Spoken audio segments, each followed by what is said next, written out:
নমস্কাৰ, মই মজিদ। বন্ধুসকল, পলকতে চাওক আজি সন্ধিয়াৰ 7টা গুৰুত্বপূৰ্ণ খবৰ। প্ৰথমটো খবৰ, পুনৰ উত্তপ্ত অসম বিধানসভা। ভাষণ চলি থকাৰ মাজতে এইবাৰ প্ৰচণ্ড খং উঠিল বিধানসভাৰ উপাধ্যক্ষ নমল মমিনৰ। ভাষণৰ মাজত মাত মতাৰ বাবে এইবাৰ চেয়াৰমেন আলীৰ ওপৰত প্ৰচণ্ড খং উপাধ্যক্ষৰ। সদনৰ পৰা নিলম্বন কৰা হ'ল বিধায়ক চেয়াৰমেন আলী। ভাষণ চলি থকাৰ মাজতে প্ৰচণ্ড খং উঠিল বিধানসভাৰ উপাধ্যক্ষ নমল মমিনৰ। মাজত মাত মতাৰ বাবে চেয়াৰমেন আলীক ধমক উপাধ্যক্ষৰ। আপুনি উপাধ্যক্ষক প্ৰত্যাহ্বান জনাব নোৱাৰে, এই মন্তব্য কৰে নমল মমিনে। মন্ত্ৰী ৰণোজ পেগুৱে ভাষণ দি থকাৰ মাজতে মাত মাতিছিল বিধায়ক চেয়াৰমেন আলীয়ে, আৰু ইয়াৰ পাছতে ধমক দিলে উপাধ্যক্ষ নমল মমিনে। সদনৰ পৰা নিলম্বন কৰা হ'ল বিধায়ক চেয়াৰমেন আলী। আৰু ইফালে চেয়াৰমেন আলীয়ে ক'লে, ছাত্ৰৰ দৰে আমাক ধমক দি ৰাখিব নোৱাৰে, আমি মাত মাতিমেই, প্ৰতিবাদ কৰিমেই, এই মন্তব্য কৰে চেয়াৰমেন আলীয়ে। পৰৱৰ্তী খবৰ, আজি যিকোনো মুহূৰ্তত ঘোষণা কৰা হ'ব পঞ্চায়ত নিৰ্বাচনৰ অধিসূচনা। আৰু তাৰ পূৰ্বে ৰাজ্যত আহি গ'ল পঞ্চায়তক লৈ নতুন আইন। এতিয়াৰ পৰা অধিক শক্তিশালী হ'ল পঞ্চায়তৰ ক্ষমতা, দুৰ্বল হৈ পৰিল জিলা পৰিষদ। বিধানসভাত গৃহীত হ'ল অসম পঞ্চায়ত সংশোধনী বিধেয়ক। এই সন্দৰ্ভত বৃহৎ ঘোষণা ৰাজ্যৰ পঞ্চায়ত আৰু গ্ৰামোন্নয়ন বিভাগৰ মন্ত্ৰী ৰঞ্জিত কুমাৰ দাসৰ। ৰাজ্যত আহি গ'ল পঞ্চায়তক লৈ নতুন আইন। এতিয়াৰ পৰা অধিক শক্তিশালী হ'ল পঞ্চায়তৰ ক্ষমতা, দুৰ্বল হৈ পৰিল জিলা পৰিষদ। অসম পঞ্চায়ত সংশোধনী বিধেয়ক গৃহীত হ'ল বিধানসভাত। 105, 108 আৰু 109 নং ধাৰা সংশোধন কৰা হৈছে পঞ্চায়ত সংশোধনী আইনত। আৰু এই সন্দৰ্ভত নতুন সিদ্ধান্ত গ্ৰহণ কৰিছে চৰকাৰে। হাট বজাৰৰ ক্ষেত্ৰত নিজাববীয়াকৈ এতিয়াৰ পৰা দিব পাৰিব নিবিদা পঞ্চায়তসমূহে, আৰু নিজে টেণ্ডাৰ কল কৰিব পাৰিব, এলট কৰিব পাৰিব। 5ৰ পৰা 10 লাখ টকাৰ ওপৰত নিবিদা দিব পাৰিব আঞ্চলিক পঞ্চায়তে। পূৰ্বতে আঞ্চলিক পঞ্চায়তৰ ক্ষমতা আছিল মাত্ৰ 1 লাখ টকা, আৰু পূৰ্বতে 10 লাখলৈ ক্ষমতা আছিল জিলা পৰিষদৰ। কিন্তু এতিয়াৰ পৰা জিলা পৰিষদৰ ক্ষমতা হ্ৰাস কৰি 1 লাখ কৰা হ'ল। বিধানসভাত এই বৃহৎ ঘোষণা পঞ্চায়ত আৰু গ্ৰামোন্নয়ন বিভাগৰ মন্ত্ৰী ৰঞ্জিত কুমাৰ দাসৰ। পৰৱৰ্তী খবৰ, এতিয়াৰ পৰা ব্যক্তিগত খণ্ডৰ বিদ্যালয়ে অনুষ্ঠিত কৰিব নোৱাৰিব ৰাজ্যিক বোৰ্ডৰ পৰীক্ষা। এতিয়াৰ পৰা ব্যক্তিগত আৰু ভেঞ্চাৰ বিদ্যালয়ত অনুষ্ঠিত নহ'ব পৰীক্ষা। ব্যক্তিগত খণ্ডৰ বিদ্যালয়ত পঢ়িলেও শিক্ষাৰ্থীসকলে পৰীক্ষা দিব লাগিব চৰকাৰী বিদ্যালয়ত।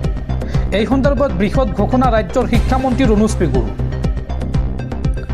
ব্যক্তিগত বিদ্যালয়ে এতিয়াৰ পৰা অনুষ্ঠিত কৰিব নোৱাৰিব ৰাজ্যিক বোৰ্ডৰ পৰীক্ষা।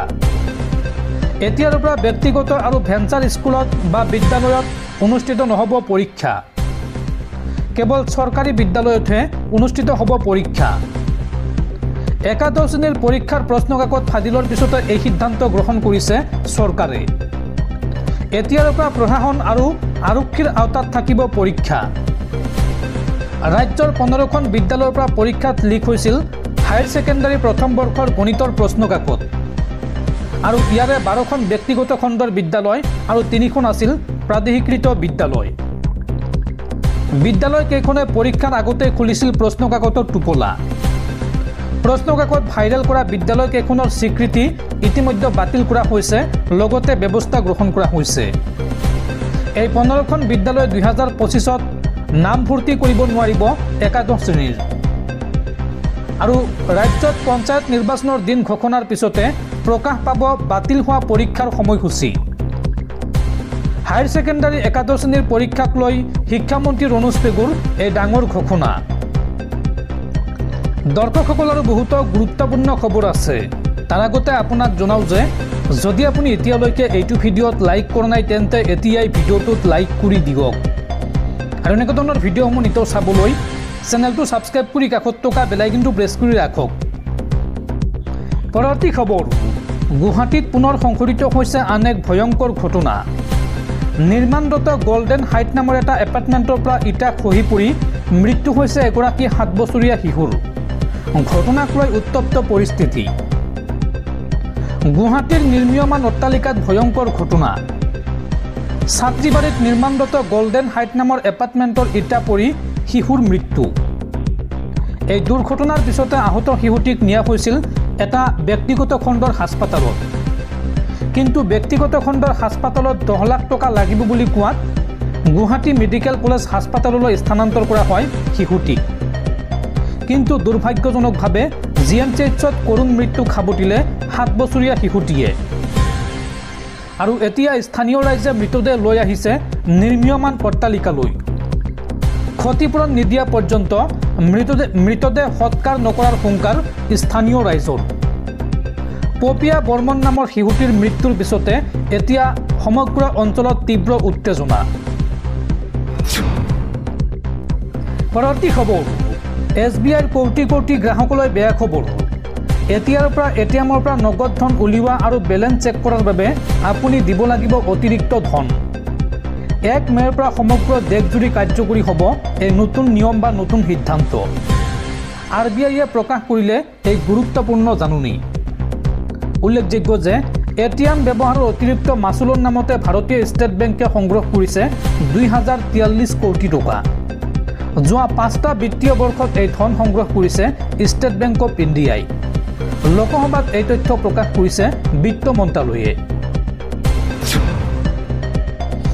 পৰৱৰ্তী খবৰ সাৱধান ৰাজ্যবাসী ৰাজ্যত পুনৰ প্ৰবঞ্চকৰ নতুন জাল এইবাৰ ভুৱা পান কাৰ্ড আৰু আধাৰ কাৰ্ড বনোৱা মাষ্টাৰ মাইণ্ড মৌলানা আছাদুল ইছলামক আটক ঋণ দিয়াৰ প্ৰলোভনেৰে কোটি কোটি টকা লুণ্ঠন কৰিছিল এইগৰাকী আছাদুলে আৰু অবেহত জুৰি আৰক্ষী আটক কৰে মৌলানা আছাদুলক